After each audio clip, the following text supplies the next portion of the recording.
हरिओम सर्वेभ्यः नमो नमः। हमारी आज की कक्षा है हलंत शब्दानां द्वितीय प्रयोगः। हमने अजंत शब्दों का द्वितीय विभक्ति प्रयोग हमने देख लिया था। आज हम हलंत शब्दों का द्वितीय विभक्ति प्रयोग देखेंगे, लेकिन उससे पहले विगत वर्ष हमने द्वितीय विभक्ति पढ़ी थी, उसको हम थोड़ा सा एक बार देख लेते हैं।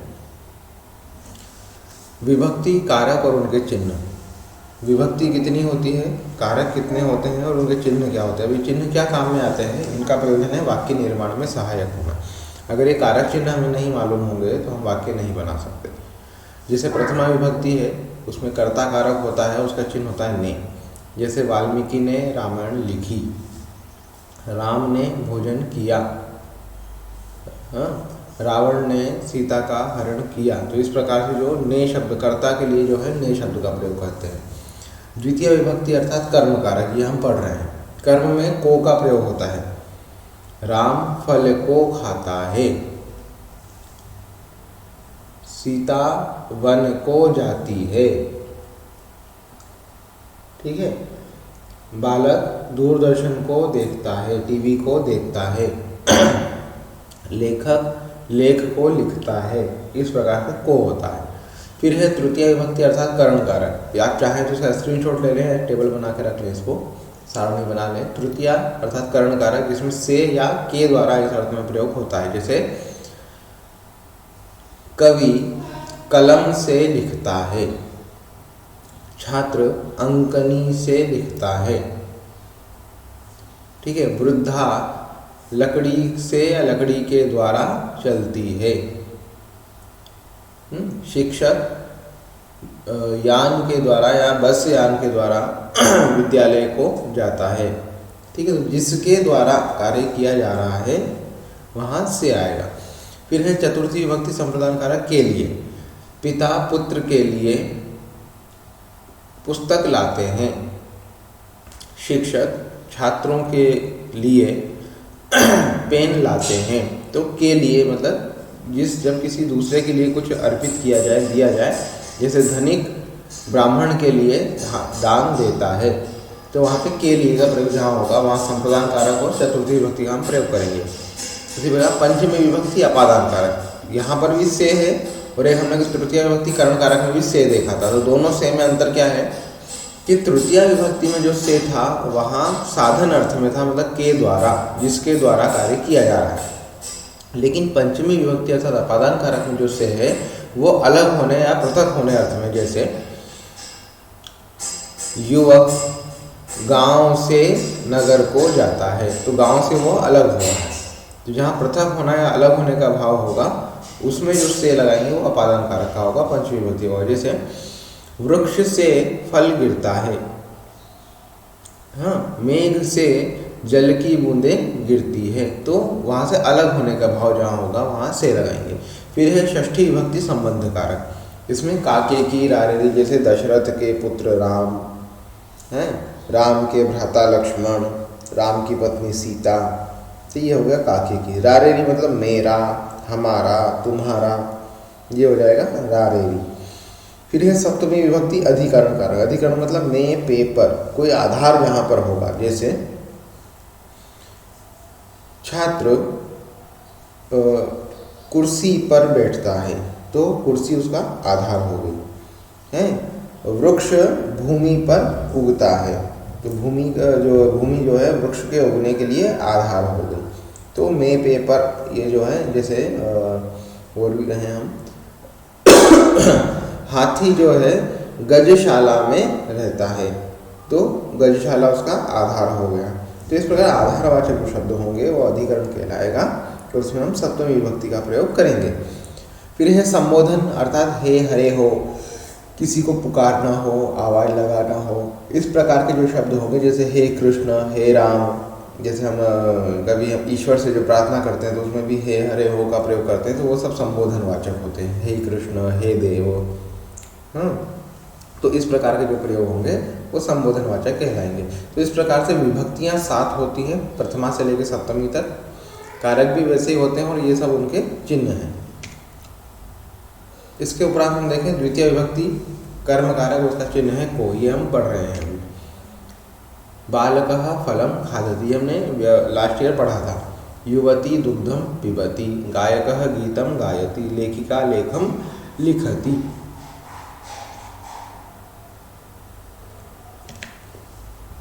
हम देखें, बालक फल को खाता है, युवती दूध को पीती है, गायक गीत को गाता है, लेखिका लेख को लिखती है। तो यहाँ में को आया है। देवः का देवम, छात्रः का छात्रम, जनकः का जनकम। तो द्वितीय विभक्ति के प्रयोग कैसे बनते हैं ये हम देख चुके हैं। स्त्रीलिंग में सरिता सरिताम, ठीक है। छात्रा छात्रा। अभी जो हमने शब्द पढ़ा है सरित शब्द, और यहाँ पे है सरिता शब्द, ठीक है। सरित सरितौ सरितः, दोनों का अर्थ एक ही है, लेकिन ये आकारांत है और वो तकारांत है।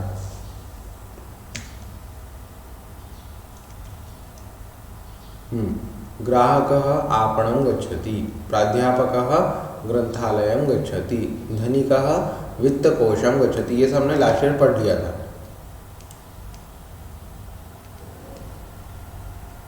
ठीक है। अध्यापिका बालिकाम आह्वयति, बालिका अध्यापिकाम आह्वयति, अग्रजः अनुजाम आह्वयति। तो इस प्रकार से जो है को शब्द जहाँ आएगा, उस को शब्द के साथ हमें क्या करना है, द्वितीय विभक्ति का प्रयोग करना है।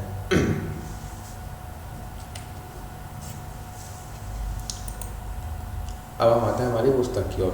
हलंत शब्दानां द्वितीय प्रयोग। हलंत शब्दों का द्वितीय विभक्ति में प्रयोग। हलंत शब्द जैसे सुहृद शब्द, कृष्णः सुहृदं सुदामानं आलिंगति, कृष्ण सुहृद सुदामा को आलिंगित करते हैं। गोपाः कृष्ण बलरामौ सुहृदौ नमन्ति, गोपाल, गोपाः अर्थ क्या होता है, गोपाः का मीनिंग गोपाः का मीनिंग होता है गाम पालयति इति गोपाः, जो गायों का पालन करते हैं। तो जो सभी गायों को पालने वाले हैं, सर्वे गोपाः, सभी गोपाल कृष्ण और बलराम दोनों को जो क्या है सुहृद हैं, मित्र हैं उनके, ऐसे सुहृदों को नमन करते हैं। रामः सुहृदः वानरान बोधयति, राम सुहृद वानरों को बोधित करते हैं, बताते हैं। तो रूप कैसा बना, सुहृदम, सुहृदौ और सुहृदः, ठीक है। मैंने कल बोला था कि आपको एक टेबल बना लेनी है हर एक शब्द के लिए, तो आपने बना ली होगी। उसमें आप यहाँ पे हलंत शब्दों का प्रयोग लिख सकते हैं। जैसे हमने कल जो ऋषि शब्द को लेकर के लिखी थी टेबल, उसी प्रकार आपको यहाँ पे हलंत शब्दों में लिखनी है। ग्रामीणः मंत्रिणं वदति, ग्रामीण व्यक्ति मंत्री को बोलता है। सभाध्यक्षः मंत्रिणौ सम्मानयति, सभाध्यक्ष दो मंत्रियों का सम्मान करता है, दो मंत्रियों को सम्मानित करता है। प्रधानमंत्री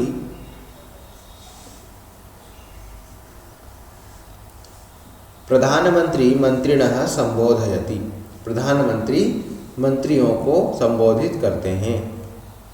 दूतः राजानं सूचयति, दूत राजा को सूचित करता है। महाराजः राजानौ संधि प्रस्तावं लेखयति, महाराज दो राजाओं को संधि प्रस्ताव लिखाता है। जनकः सीतायाः स्वयंवरे राज्ञः अभिनंदति, जनक सीता के स्वयंवर में राजाओं को अभिनंदित करते हैं। रूप कैसा बना, हमारे क्या था, राजा राजानो राजाना प्रथमा का रूप था। द्वितीय में बना राजानम, राजानौ और राज्ञः, ठीक है। ये द्वितीय विभक्ति का रूप बना। राजा शब्द, राजन शब्द नकार। फिर है ऋषि ही पवित्रां सरितम अवगाहते, ठीक है। ऋषि पवित्र सरिता को अवगाहित करते हैं, पूजित करते हैं। भक्तः गंगा यमुने सरितौ अर्चितः, भक्त गंगा और यमुना दोनों नदियों को अर्चित करते हैं, पूजित करते हैं। सरितः उभयतः आश्रमाः भवन्ति, सरित के दोनों ओर आश्रम हैं। तो यहाँ पे के शब्द आएगा, सरित के दोनों ओर। तो इसका मतलब ये नहीं है कि यहाँ पे द्वितीय नहीं है। यहाँ पे द्वितीय क्यों है ये हम थोड़ा आगे देखेंगे। इंद्रः अप्सरसं प्रेषयति, इंद्र अप्सरा को भेजते हैं। इंद्रः अप्सरसो अभिनंदति, इंद्र 2 अप्सराओं को अभिनंदित करते हैं, अभिनंदन करते हैं। इंद्रः अप्सरसः पश्यति, इंद्र अप्सराओं को देखते हैं। नपुंसकलिंग। सैनिकः वर्म धारयति, सैनिक वर्म को धारित करता है, धारण कर, वर्म अर्थात उसका जो कवच होता है उसको। सैनिको वर्मणि धारयतः, 2 सैनिक वर्म को धारण करते हैं। सैनिकाः वर्माणि धारयन्ति, सैनिक सभी सैनिक वर्मों को धारण करते हैं। मल्लः वपुः दर्शयति, मल्ल शरीर को दिखाता है। मल्लौ वपुषी दर्शयतः, 2 मल्ल शरीर को दिखाते हैं, बॉडी दिखाना। मल्लाः वपुंषि दर्शयन्ति, सभी मल्ल अपने अपने शरीर को दिखाते हैं। हलन्त शब्दानां द्वितीय प्रयोग, आप देखेंगे कैसे। हमने अभी तक जो है सचित्र प्रयोग देखे, अभी हम वाक्यों में केवल वाक्य वाले प्रयोग देखेंगे। पुल्लिंग में शिक्षकः बुद्धिमन्तं छात्रम् इच्छति, शिक्षक बुद्धिमान छात्र को इच्छित करते हैं, पसंद करते हैं। शिक्षकः बुद्धिमन्तौ छात्रौ इच्छति, शिक्षक 2 बुद्धिमान छात्रों को पसंद करते हैं। शिक्षकः बुद्धिमतः छात्रान् इच्छति, शिक्षक सभी बुद्धिमान छात्रों को पसंद करते हैं। त्वं महांतम जनम अनुसर, तुम महान व्यक्ति का अनुसरण करो, महान व्यक्ति को अनुसरित हो। त्वं महांतौ जनो अनुसर, तुम 2 महान व्यक्तियों को अनुसरित करो। त्वं महतः जनान् अनुसर, तुम सभी महान व्यक्तियों को अनुसरित करो। जनाः मंत्रिणं वदन्ति, लोग मंत्री को कहते हैं, बोलते हैं। जनाः मंत्रिणो वदन्ति, लोग 2 मंत्रियों को बोलते हैं। जनाः मंत्रिणः वदन्ति, लोग सभी मंत्रियों को कहते हैं। मंत्रिणं मंत्रिणो मंत्रिणः, महांतं महांतौ महतः, बुद्धिमन्तं बुद्धिमन्तौ बुद्धिमतः। ठीक है, इस प्रकार से रूप बनेंगे। सभासदः राजानं पश्यति, सभासद सभा में बैठे सभी लोग राजा को देखते हैं। सभासदः राजानौ पश्यन्ति, सभासद सभी लोग 2 राजाओं को देखते हैं। सभासदः राज्ञः पश्यन्ति, सभासद राजाओं को देखते हैं। स्त्रीलिंग सरित शब्द। जनाः सरितं तरन्ति, ठीक है, जनाः सरितौ तरन्ति, जनाः सरितः तरन्ति, जनाः लोग सरिता को तैरते हैं, सरिता को पार करते हैं। जनाः सरितौ तरन्ति, लोग 2 सरिताओं को तैरते हैं अर्थात पार करते हैं। जनाः सरितः तरन्ति, लोग सभी सरिताओं को पार करते हैं, तैर गए। नपुंसकलिंग बृहत् शब्द। देखो सरित का जो है सरित सरितौ सरितः ऐसा रूप था, द्वितीय विभक्ति में बना सरितम सरितौ सरितः, सरित सरितौ सरितः, सरितम सरितौ सरितः। नपुंसकलिंग। सः बृहत् मंदिरम निर्माति, वह बड़े मंदिर का निर्माण करता है, बड़े मंदिर को बनाता है। सः बृहती मंदिरे निर्माति, वह 2 बड़े मंदिरों को बनाता है। सः बृहन्ति मंदिराणि निर्माति, वह बहुत सारे बड़े मंदिरों को बनाता है। भवान नाम उच्चारयतु, आप नाम को उच्चारित करो, नाम का उच्चारण करो, मतलब नाम को बोलो। भवान नामनि उच्चारयतु, आप 2 नामों को बोलो। भवान नामानि उच्चारयतु, आप सभी नामों को बोलो। हलन्त शब्दानां द्वितीय रूपाणि, यहाँ देखेंगे हम एक साथ रूप कैसे बनते हैं। जैसे जकारांत वणिज शब्द, वणिजम वणिजो वणिजः। तकारांत मरुत शब्द, मरुतम मरुतौ मरुतः। तकारांत पचत शब्द, पचंतम पचंतो पचतः। धीमत शब्द, धीमंतम धीमतौ धीमतः। महत् शब्द, महांतम महांतौ महतः। मंत्रिण शब्द, मंत्रिणम मंत्रिणो मंत्रिणः। आत्मन शब्द, आत्मानम आत्मानो आत्मानः। राजन शब्द, राजानम राजानो राज्ञः। स्त्रीलिंग में सरित शब्द, सरितम सरितौ सरितः। शुद्ध शब्द, शुद्धम शुद्धौ शुद्धः। प्रावृष शब्द, प्रावृषम प्रावृषौ प्रावृषः। आशीष शब्द, आशीषम आशीषौ आशीषः। नपुंसकलिंग बृहत् शब्द, बृहत् बृहति बृहन्ति। नपुंसकलिंग में प्रथमा विभक्ति द्वितीय विभक्ति समान होती है। नामन शब्द नाम नामनी नामानी। वपुष शब्द वपुः वपुषी वपुंषी। मन शब्द मनः मनसी मनांसी। अभ्यास वणिज शब्द वणिजम हमें किसका अभ्यास करना है? एकवचन द्विवचन और बहुवचन किसमें? द्वितीय विभक्ति के रूप में। ठीक है, हलंत शब्दानाम द्वितीयांतानि रूपाणि लिखने द्वितीय विभक्ति के रूप में लिखने हैं। वणिज शब्द वणिज शब्द कैसे बनता है? वणिजौ वणिजौ वणिजः। गोमत शब्द गोमंतम गोमतो गोमंतो गोमतः गोमत गोमतम। गोमत शब्द है ना, जैसे धीमत शब्द होता है उसका गोमत शब्द होता है। फिर है गोमंतम गोमतौ गोमतः। फिर है भवत शब्द भवंतम भवंतो भवतः। देखो धीमत शब्द आएगा धीमंतम धीमतो धीमतः। महत् शब्द महांतम महांतौ महतः। मरुत शब्द मरुतम मरुतौ मरुतः। तो इस प्रकार से हमें ये सब फिल करना है। ये पुल्लिंग के हैं पूरे। इसके बाद नपुंसकलिंग यहाँ से नाम शब्द से। नाम शब्द हमने ऊपर देख लिया है। धनु शब्द हम बनाएंगे धनु धनुषी धनुंषी। वपुः वपुषी वपुंषी। चक्षुः चक्षुषी चक्षुंषी। हविः हविषी हविंषी। मनः मनसी मनांसी। इस प्रकार वाक्य अहम कविं रविं हरिं च आह्वयामि। अहम यतिं ऋषिं मुनिं च वन्दे। ते गुरुं भानुं बन्धुं च नमन्ति। त्वं कलाकृतिं मूर्तिं धेनुं च पश्यसि। भवान् श्वश्रुं मातरं भ्रातरं च आह्वयतु। वयं मुनिं मातरं पितरं। फिर धेनवः शब्द है तो क्या हो जाएगा? धेनुः च प्रणमामः। यूयं वारिणं मधुं रज्जुं च आनयत। ठीक है, इस प्रकार इन सभी में क्या करना है? हमें द्वितीय विभक्ति लगानी है। अगर एक वचन है तो एक वचन की लगानी है, द्विवचन है तो द्विवचन की लगानी है। बंधव शब्द है तो बंधून, पुल्लिंग है इसलिए बंधून बने। कलाकृतयः कलाकृतिः। ते कलाकृतिः मूर्तिः रज्जुः च क्रीणन्ति। रज्जु शब्द इकारांत में आया था हमारा इसलिए। ते गुरून् बंधून और भ्रातुः च अवलोकयामः। तो इस प्रकार से हमें इन सभी में द्वितीय विभक्ति लगा करके पूरा वाक्य बनाना है। गुरु तत्र गुरवः सन्ति गुरून् आह्वयतु।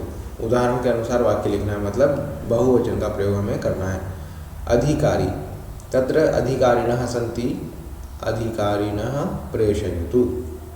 कार्यकर्ता तत्र कार्यकर्तारः सन्ति कार्यकर्तॄन् आह्वयतु। तत्र कवयः सन्ति कवीन् पश्यतु। मतलब प्रथमा का बहुवचन इस पूरी टेबल में और द्वितीय का बहुवचन इस पूरी टेबल में, ऐसा हमें प्रयोग करना है।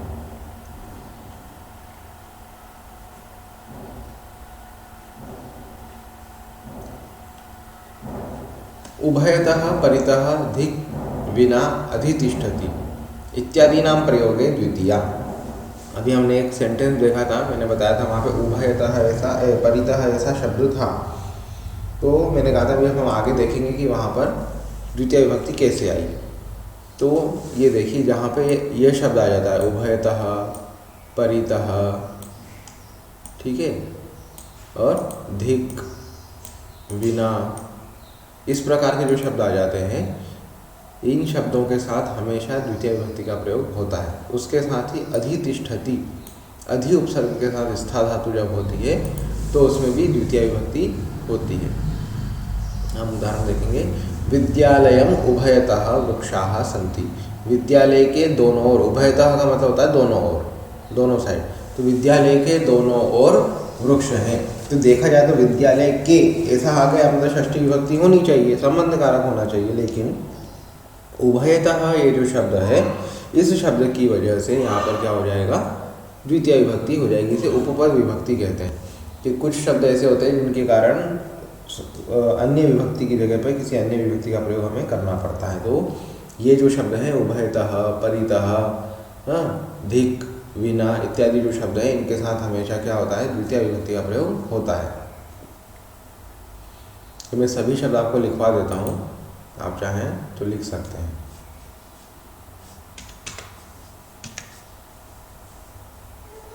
यहाँ लिख लें, अभितः, उभयतः, दोनों का एक ही अर्थ है। अभितः मतलब भी दोनों और उभयतः मतलब भी दोनों, ठीक है। परितः, समया, निकषा, हा, प्रति,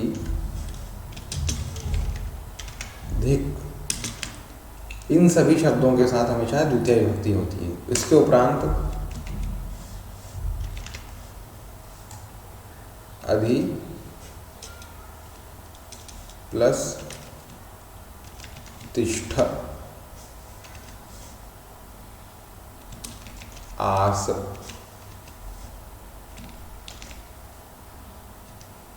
और शीन। अधि उपसर्ग प्लस अधि प्लस तिष्ठ, अधि प्लस आस, अधि प्लस शीन, यहाँ पर होंगे, वहाँ पर भी क्या होगा, द्वितीय विभक्ति होगी। तो इतना आप लिख लीजिए यहाँ तक। अभितः, उभयतः, परितः, समया, निकषा, हा, प्रति और धिक्, इनके साथ हमेशा ये अव्यय हैं, इन अव्ययों के साथ हमेशा द्वितीय विभक्ति का प्रयोग होता है। फिर अधि उपसर्ग पूर्वक तिष्ठ आ जाए या अधि के साथ आस, ऐसा लिख लीजिए, अधि प्लस तिष्ठ, फिर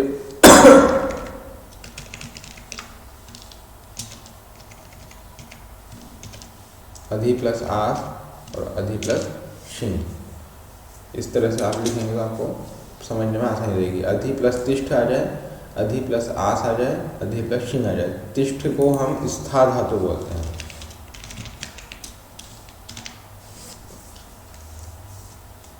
अधितिष्ठति, अधितिष्ठतः, अधितिष्ठन्ति, इस प्रकार से इसके रूप बनते हैं। फिर अध्यास्ते, अध्यासेते, अध्यासेन्ते, इस प्रकार जैसे लभते, लभेते, लभन्ते होता है, उसी प्रकार अध्यास्ते, अध्यासेते, अध्यासन्ते।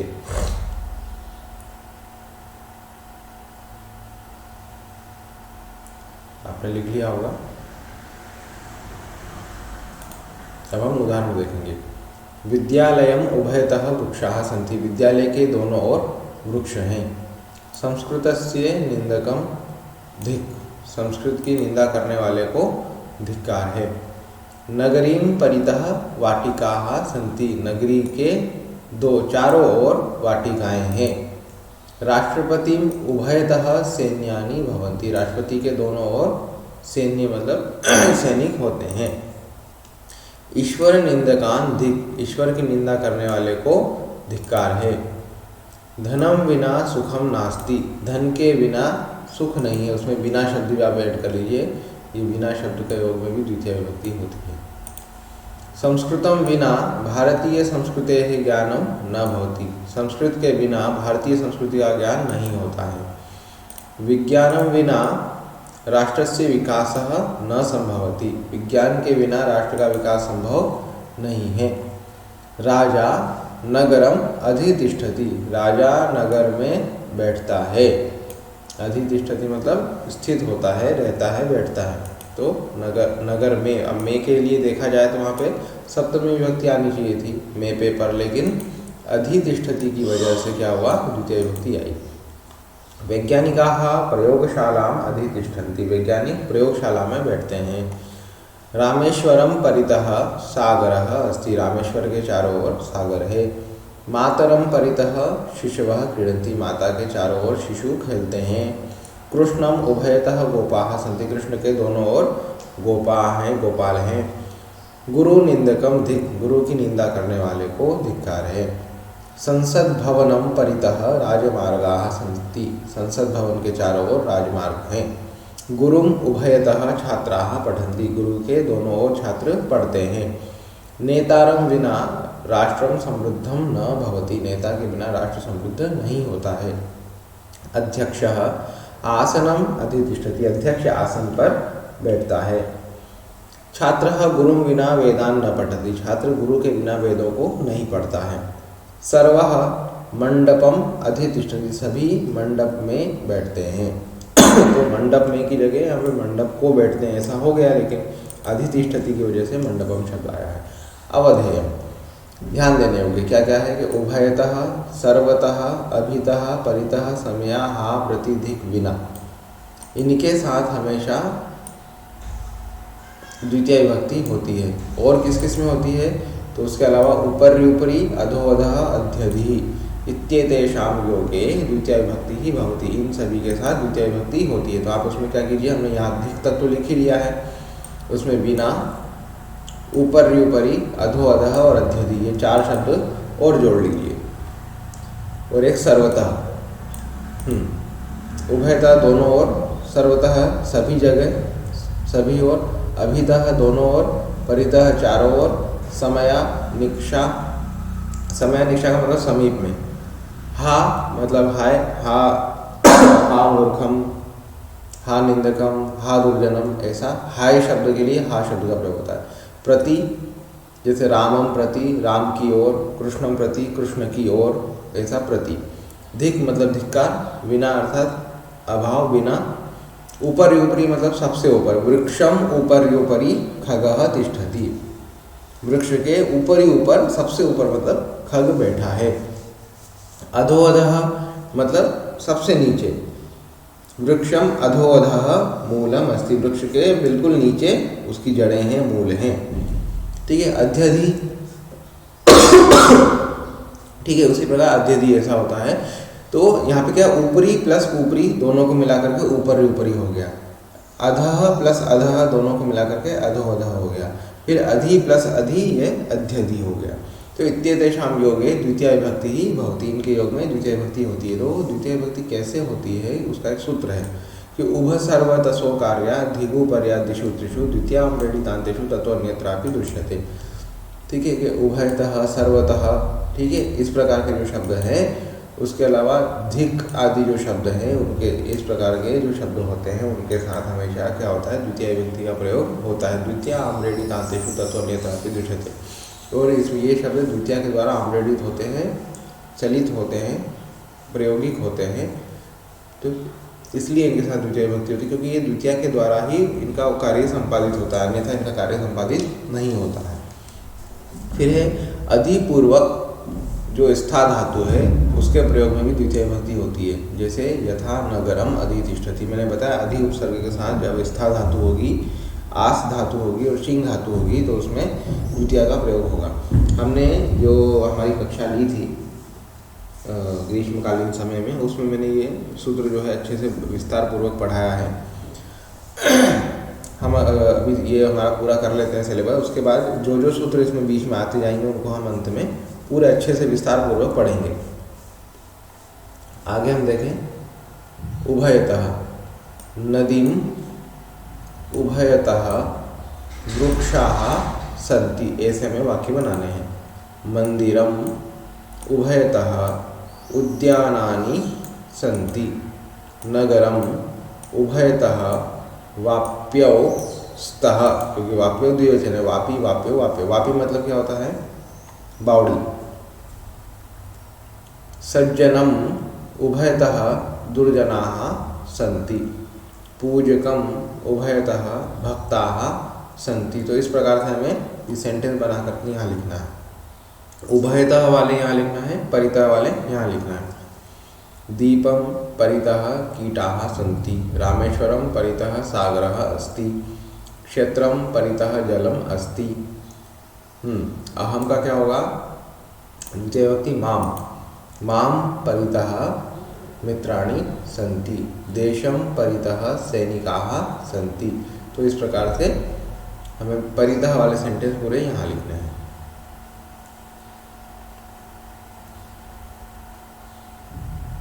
किम विना मीनः न जीवति, तो जलम शब्द दे दिया उन्हें, तो जलम विना मीनः न जीवति।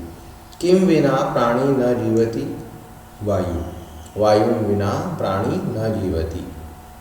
किम विना मुक्ति ही नास्ति ज्ञानम, ज्ञानम विना मुक्ति ही नास्ति। किम विना गृहम अपूर्णम अस्ति गृहिणी, गृहिणी विना गृहम अपूर्णम अस्ति।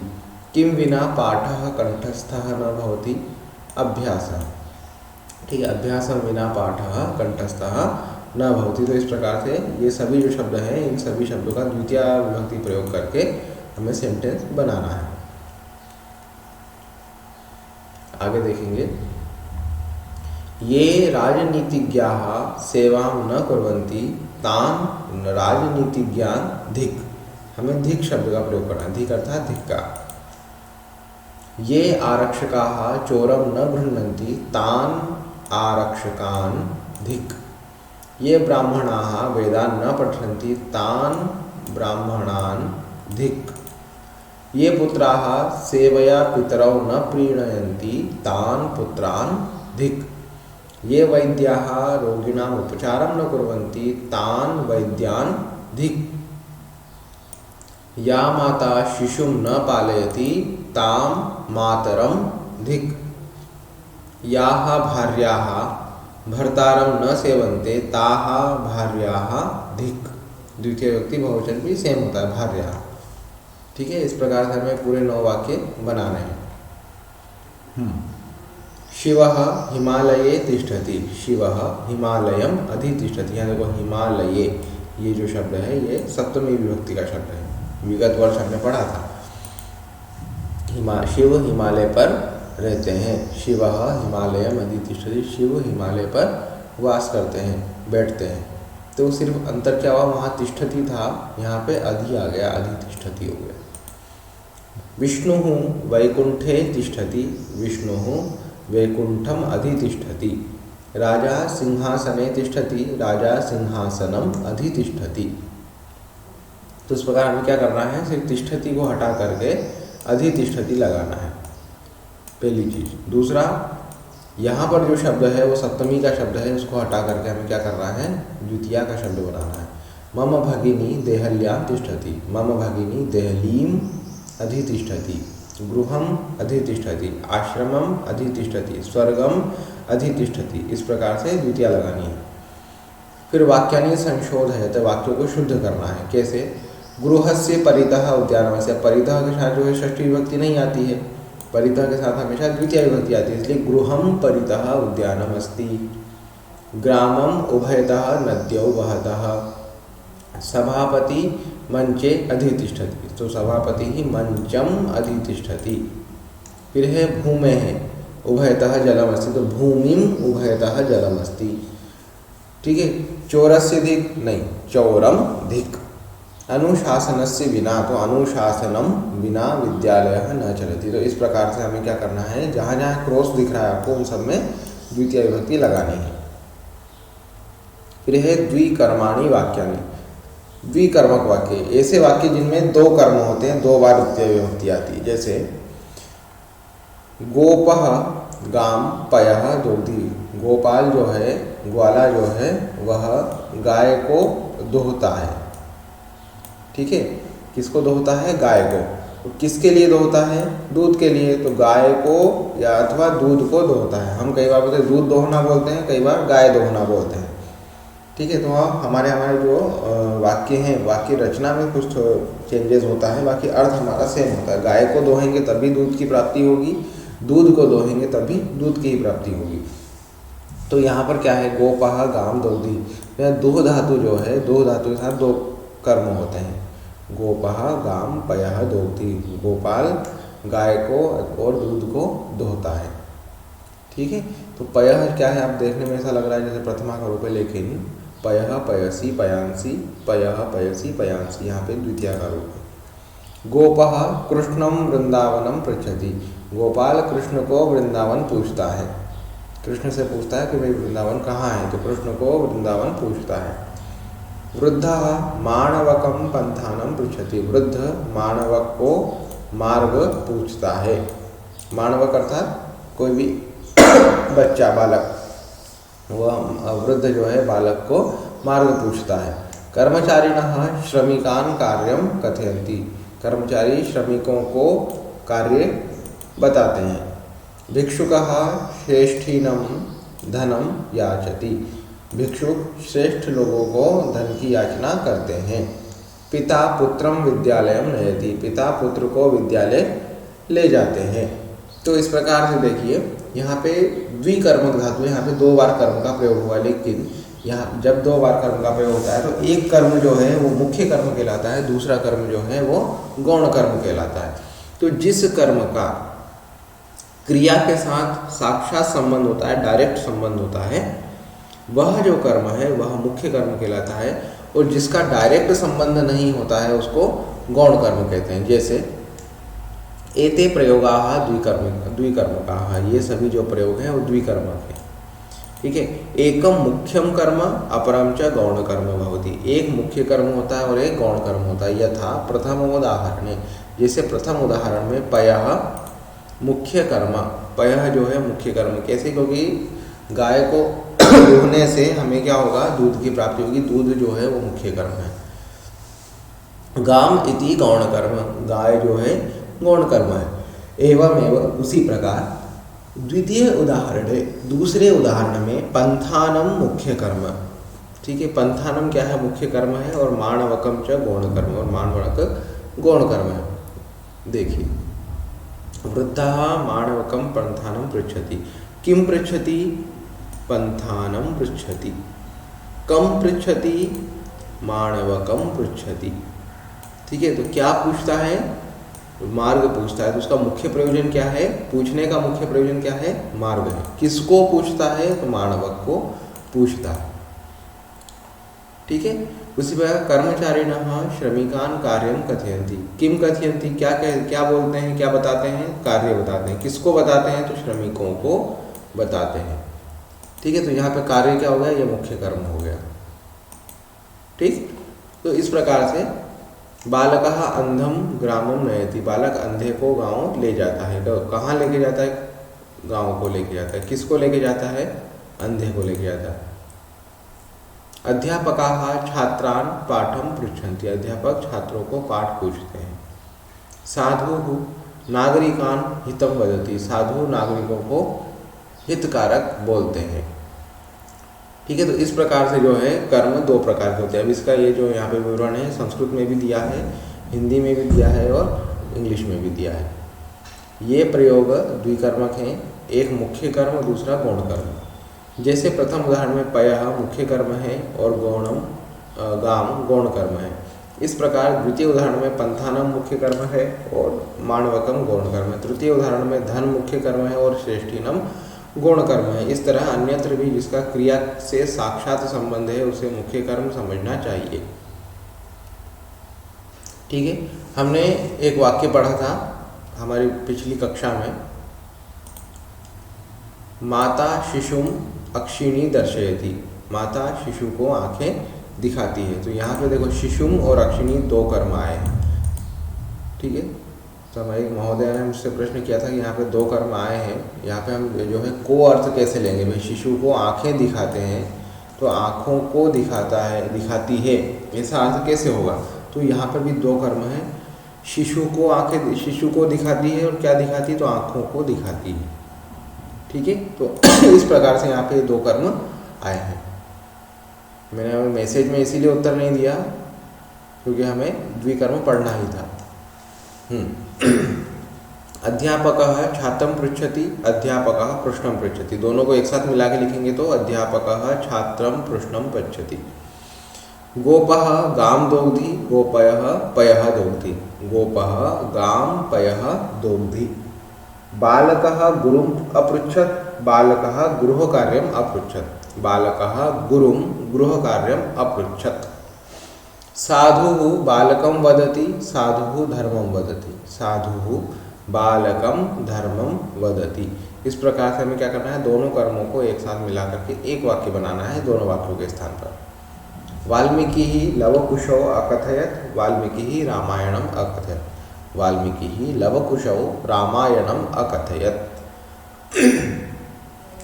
फिर बड़े वाक्य हैं, अध्यापकः छात्रं प्रश्नं पृच्छति, बालकः वृद्धम उद्यानं नयति, रामः हनुमन्तं मार्गम अपृच्छत्। तो इन सभी में हमें द्वितीय द्वितीय लगा करके बनाना है।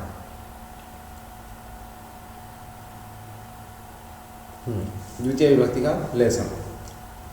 विश्व पुस्तक प्रदर्शनी, यहाँ पे जितने भी बोल्ड शब्द आएंगे वो सब द्वितीय विभक्ति के होंगे। विद्या विना मनुष्य पशु सदृश भवति, विद्या के बिना मनुष्य पशु के समान होता है। विद्याभ्यासाय पुस्तकानां महती आवश्यकता वर्तते, विद्याभ्यास के लिए पुस्तकों की बहुत अधिक आवश्यकता है या होती है। विश्वस्य प्रायः सर्वासु भाषासु पुस्तकानि लिखितानि सन्ति, विश्व की प्राय सभी भाषाओं में पुस्तकें लिखी गई है। बहवीभिः भाषाभिः निबद्धानि बहूनां देशानां पुस्तकानि एकत्र द्रष्टुं क्रेतुं च प्रतिवर्षं नवदेहल्यां विश्व पुस्तक प्रदर्शनी आयोजिता भवति।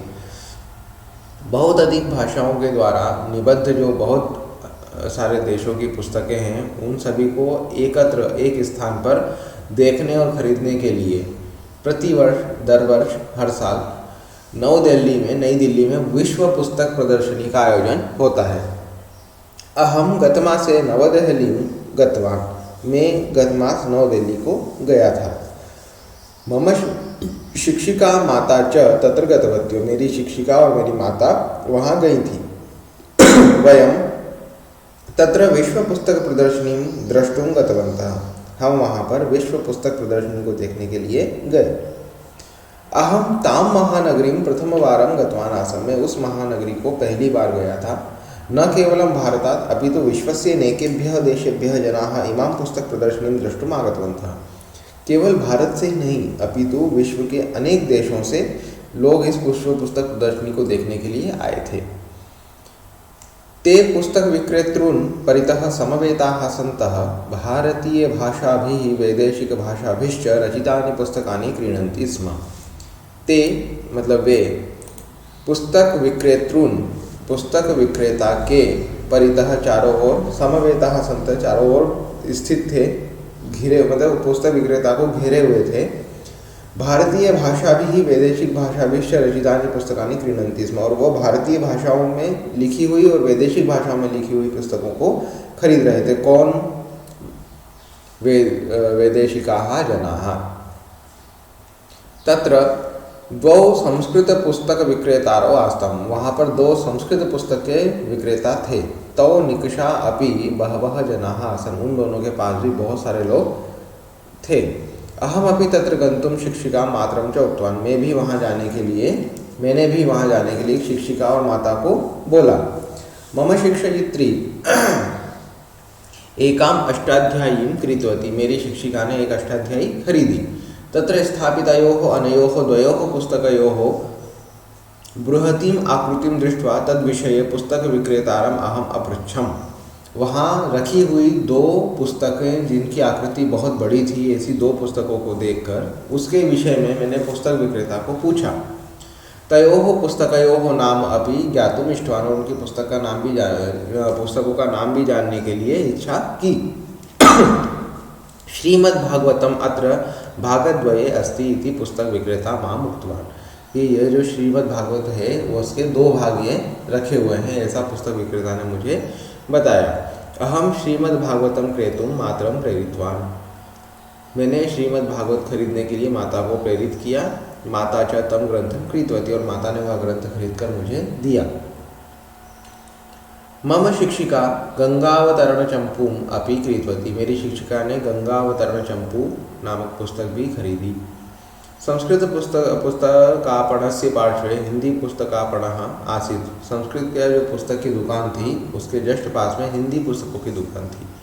तस्य पार्श्वे च आंग्ल पुस्तकापणः, और उसके पास में अंग्रेजी पुस्तकों की दुकान थी। तौ आपणौ परितः महान जनसम्मर्दः आसीत्, ठीक है, उन दोनों जो है आपण के मतलब दोनों बाजार के दोनों दुकानों के परितः चारों ओर महान जनसम्मर्दः, बहुत अधिक लोगों की भीड़ थी।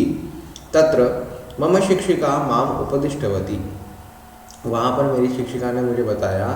जनाः हिंदीम आंग्लम च प्रकामं वदन्तु, लोग जो है हिंदी और अंग्रेजी को बोलते हैं। प्रकामा मतलब अत्यधिक प्रयोग में लाते हैं, अत्यधिक बोलते हैं। तयोः पुस्तकानि अपि पठन्तु, और वो दोनों पुस्तकें भी हमें पढ़नी चाहिए, मतलब उन्होंने मुझे कहा कि मुझे पढ़नी चाहिए।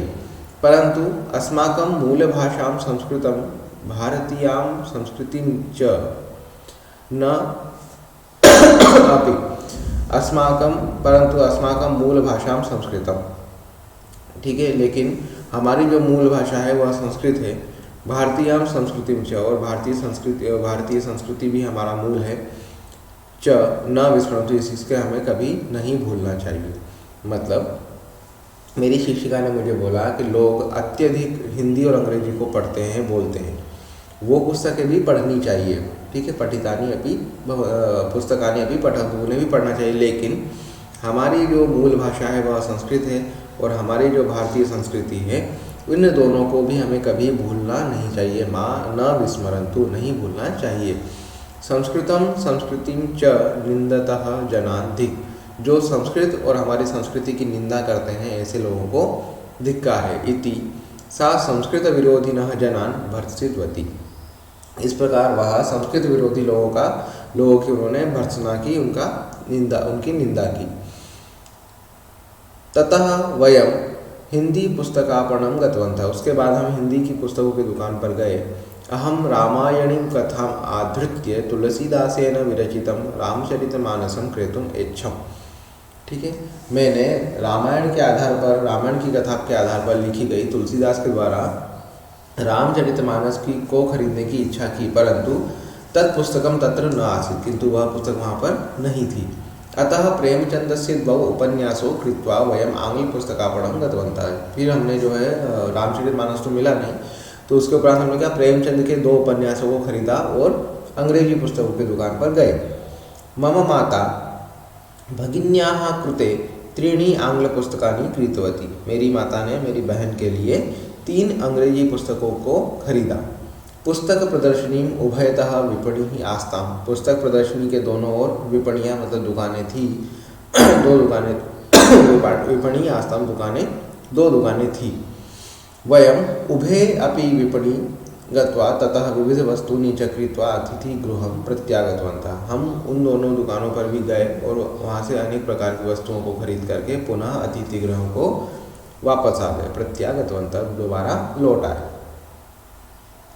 गतमासे बालकः कुत्र गतवान्, शिक्षिका किं किं क्रीतवती, बालकः श्रीमद्भागवतं क्रेतुं कां प्रेरितवान्, कौ परितः जनसम्मर्दः आसीत्, ये सारे प्रश्नों के उत्तर हमें इस पाठ में से फिल करने हैं।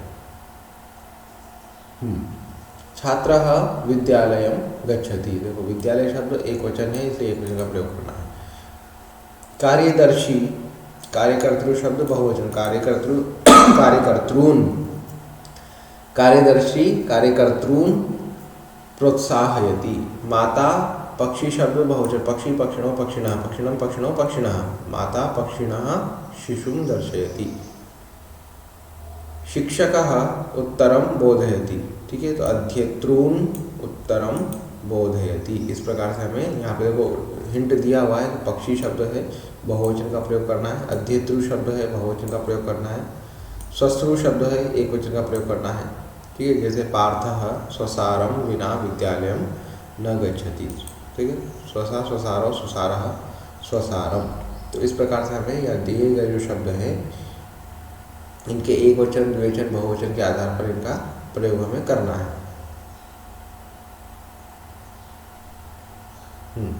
अधोलिखितानां शब्दानां द्वितीय विभक्तो 3 वचनेषु रूपाणि लिखत, तीनों वचनों में उसके रूप लिखने, कौन सी विभक्ति में, द्वितीय विभक्ति में। दुहिता, दुहितारा, दुहिता, दुहितारो, दुहितारा, दुहितारम, दुहितारो, दुहितरा। मंत्री, मंत्रिणों, मंत्रिणा, मंत्रिणम, मंत्रिणों, मंत्रिणः। तो ये सभी जो शब्द हैं, दुहिता शब्द, मंत्री शब्द, योगी शब्द, वधु शब्द, वक्ता शब्द, हमने पहले पढ़ लिए हैं, तो आप इनको रीड कर लीजिए और वहाँ से देख करके भी लिख सकते हैं, ताकि आपका अभ्यास होता रहेगा। उसी प्रकार शिशु शब्द, ऋत्विक शब्द, ऋत्विक, ऋत्विजो, ऋत्विजः, ऋत्विजम, ऋत्विजो, ऋत्विजः, इस प्रकार से ये सभी शब्द हमें लिखने हैं। मैंने आपको बोला था जैसे हमने अजंत शब्दों की टेबल बनाई है, उसी प्रकार हलंत शब्दों की भी टेबल बना लेनी है। ये इस प्रकार की जो हमने टेबल का निर्माण किया था, विभक्ति सारी एक तरफ, यहाँ पे वचन, हमने ऋषि शब्द का एग्जाम्पल लिया था उसी प्रकार, जैसे इकारांत है, फिर उकारांत, रुकारांत, आकारांत, ईकारांत, फिर हलंत में आ जाए तो चकारांत, जकारांत, जितने भी हमारे शब्द हैं उन सभी को हमें लिख लेना है। तो एक एक शब्द भी हमने लिख लिया, जैसे कि सकारांत शब्द हो गया शिरः, शिरसी, शिरांसी, ठीक है।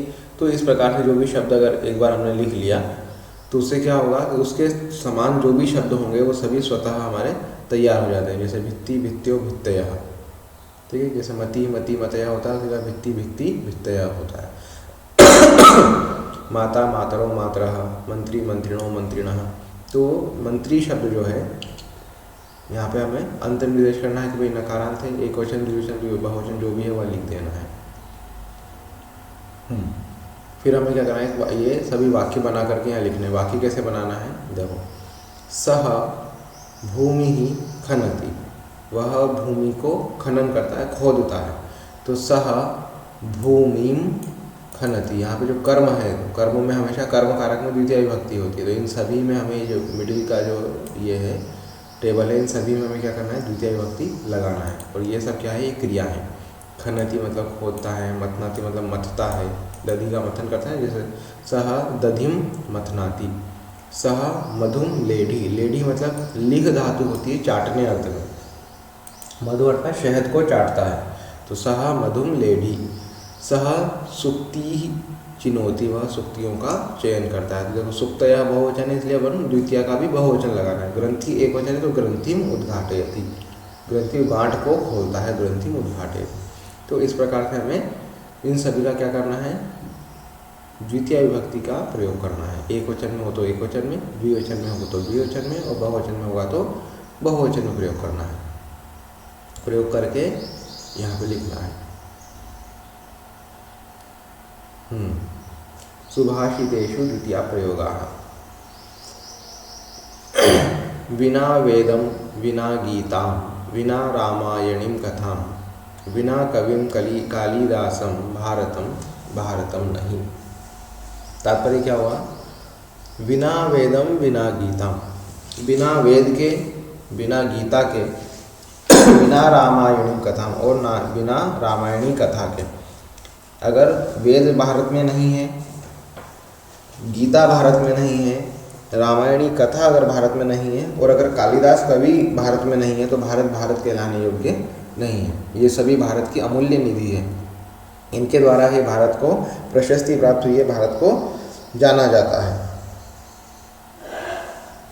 फिर है यथा धेनु सहस्र, अब इसमें दिख नहीं रहा है लेकिन यहाँ पर जो पद्य है वह ऐसा है कि यथा धेनु सहस्रेषु वत्सः प्राप्नोति मातरम तथा पूर्वकृतं कर्म कर्तारम अनुगच्छति। जैसे 1000 गायों में भी जो गाय का बच्चा होता है वो अपनी माता को पहचान लेता है और उसी का अनुसरण करता है, उसी प्रकार पूर्वकृतम कर्म, जो हमारे द्वारा पूर्व में किए हुए कर्म हैं, वो प्रत्येक कर्म अपने अपने कर्ता को पहचानते हैं और उनका अनुसरण करते हैं। मतलब आपके द्वारा या हमारे द्वारा जो भी कर्म किया जा रहा है उसका जो फल है वह हमें ही मिलेगा, किसी और को नहीं मिलेगा। जैसे किस प्रकार से, जैसे एक गाय का बच्चा 1000 गायों में भी अपनी माँ को पहचान लेता है, उसी प्रकार जो हमारे द्वारा किए गए कर्म हैं वो 1000 कर्ताओं में भी हमें पहचान लेते हैं। फिर है जाड्यम धियो हरति सिंचति वाचि सत्यम मानोन्नतिम दिशति पापमपाकरोति चेतः प्रसादयति दिक्षु तनोति कीर्तिम सत्संगति कथय किम न करोति। मतलब कि सज्जनों की जो संगति है, सत्संगति, वह लोगों के लिए क्या नहीं करती है, मतलब सब कुछ करती है। क्या क्या करती है, जाड्यम धियो हरति, ठीक है, जड़ता, हमारी बुद्धि से हमारी जड़ता को, हमारी बुद्धि से जड़ता को हर लेती है। सिंचति वाचि सत्यम, हमारी वाणी में सत्यता का सिंचन करती है। मानोन्नतिम, ठीक है, मान की उन्नति करती है, सम्मान बढ़ाती है। दिशति, चारों दिशाओं में बढ़ाती है।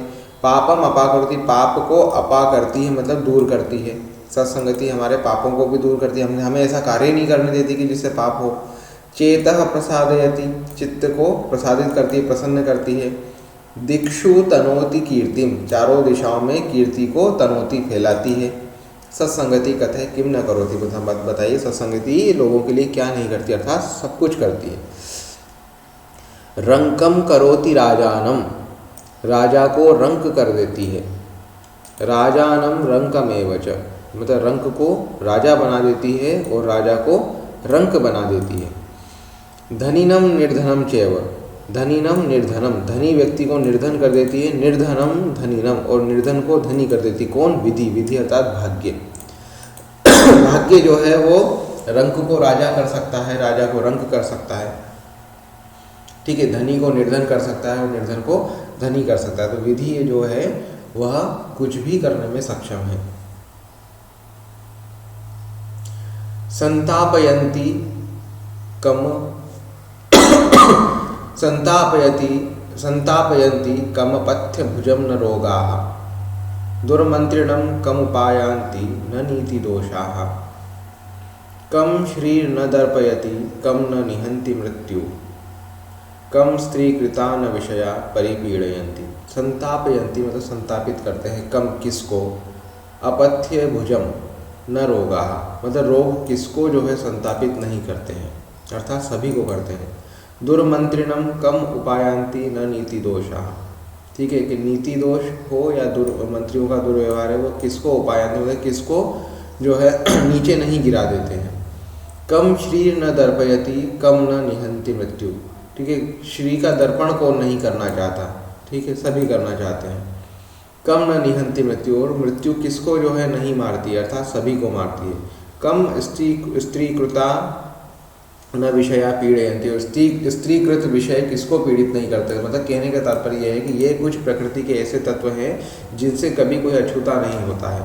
जैसे रोग जो है सभी को संतापित करते हैं, वह किसी में भेद नहीं करते, चाहे वो कितना ही बड़ा व्यक्ति हो कितना ही छोटा व्यक्ति हो, ठीक है। नीतिगत जो दोष होते हैं वो चाहे कितना ही अच्छा मंत्री क्यों ना हो उसको भी दुर्मंत्री बना ही देते हैं। उसी प्रकार मृत्यु जो है वो किसको नहीं मारती, सभी को मारती। जिसने भी जन्म लिया है सबके पीछे मृत्यु पड़ी है, वो सभी को मारेगी। श्री का दर्पण कौन नहीं करना चाहता, कौन उसको हासिल नहीं करना चाहता, सभी करना चाहते हैं। स्त्रीकृत जो दोष हैं उनसे कौन पीड़ित नहीं होता, सभी पीड़ित होते हैं। तो इस प्रकार से ये प्रकृति के कुछ जो है तत्व हैं जो कभी ऊंच नीच भेदभाव नहीं करते हैं। इसके उपरांत एक कथा और है, कथायाम द्वितीय प्रयोग, उसमें द्वितीय के प्रयोग है। क्या? दाक्षिणात्य जनपदे कांची नाम नगरी आसीत, दाक्षिणात्य जनपद में कोई कांची नाम की एक नगरी थी। कांचीम नगरी निकषा एक न्यग्रोध तरु आसीत, और उस नगरी के पास में एक न्यग्रोध का जो है वृक्ष था, कोई नाम है न्यग्रोध करके, वो ऐसा कोई वृक्ष था। लघु पतनकः नाम वायसः तम तरुम अधितिष्ठति स्म, लघु पतनक नाम का एक वायस जो था वह उस तरु पर बैठता था। सह एकदा तरुम निकषा कंचन दुरात्मानं व्याधम अपश्यत, उसने एक बार उस पेड़ के पास में किसी दुरात्म व्याध को, शिकारी को देखा। तम दृष्ट्वा सह अचिंतयत, उसको देखकर उसने सोचा। वायसम का मतलब होता है वायस का मतलब क्या होता है, वायसम यानी कौवा। सह तम दृष्ट्वा सह अचिंतयत, उसने सोचा। धिक एतम पापात्मानम यह प्राणिनः हन्ति, इस पापात्मा को धिक्कार है जो प्राणियों का हनन करता है। किंच किम एतेन निंदा वचनेन, और इन निंदा वचनों से भी इसको क्या फर्क पड़ने वाला है, कोई फर्क नहीं पड़ेगा। इदानीम वटवासिनः पक्षिणः बोधयामि, मैं जो है वटवासी, जो वट के वृक्ष पर रहने वाले जो पक्षी है मैं उनको बताता हूँ। अन्यथा एषः व्याधः तान गृहीष्यति, अन्यथा यह जो व्याध है उन सभी को पकड़ लेगा। ततः सह सर्वान् वटवासिनः पक्षिणः अबोधयत, उसके बाद उसने सभी वटवासी पक्षियों को बताया। भो पक्षिणः, हे पक्षियों, दुर्मनसम व्याधम पश्यत, उस अपने बुरे मन वाले व्याध को देखो। एषः हस्ते तंडुलान जालन च गृहीत्वा आगच्छति, वह अपने हाथ में चावल और जाल को लेकर के आ रहा है।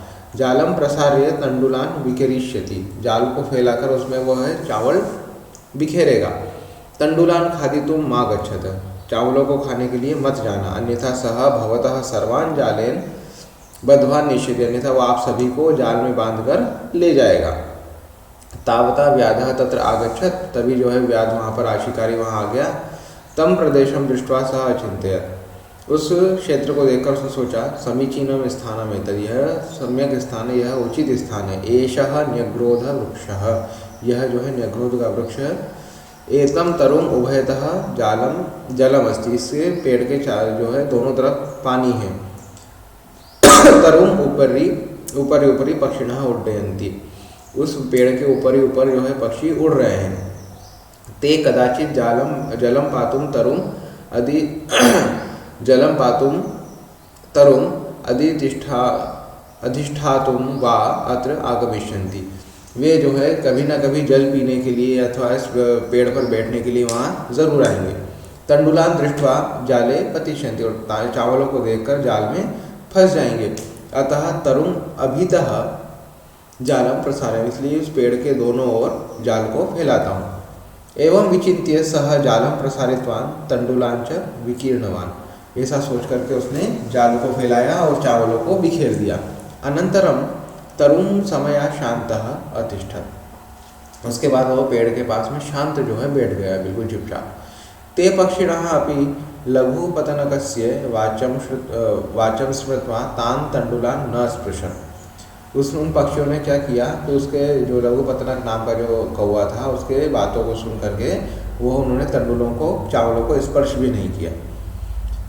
अत्रांतरे लघुपतनकः नगरीम उपरि कपोत समूहम अपश्यत्, इसके बाद उसने क्या किया, नगरी के ऊपर बहुत सारे कपोत समूह को देखा, कबूतरों को देखा। चित्रग्रीवः नाम कपोत राजा बहुभिः कपोतैः सह तं तरु प्रदेशम आगच्छत्, चित्रग्रीव नाम का एक कपोत राज मतलब कबूतरों का राजा बहुत सारे कबूतरों के साथ वहाँ पर उस तरु प्रदेश में आ गया। सर्वे कपोताः तरुम परितः तंडुलान अपश्यन्, सभी कबूतरों ने उस पेड़ के चारों ओर चावलों को देखा। यद्यपि लघुपतनकः तान् पक्षिणः न्यवारयत्, तथापि क्षुधं क्षमेतुं कपोताः तान् तंडुलान खादितुं तत्र अपतन्। सर्वे कपोताः, सभी कबूतर, सभी कबूतरों ने चावलों को देखा, जबकि लघुपतनक ने उन सभी पक्षियों को मना किया कि भाई वहाँ मत जाओ। फिर भी अपनी क्षुधा को शांत करने के लिए कबूतर उन चावलों को खाने के लिए नीचे चले गए। एवं च ते सर्वे जाले बद्धाः अभवन्, ऐसा इसके बाद क्या हुआ, वे सभी उस जाल में बंध गए, निबद्ध हो गए। अब उसके बाद क्या हुआ, बंध जाने के बाद क्रमशः आगे इसकी जो अगली कथा है वो हमें अग्रिम पाठ के अंत में मिलेगी। अग्रिम पाठ हमारा तृतीय विभक्ति का है, उसके बाद हम ये कथा पूरी करेंगे। तावत नमो नमः।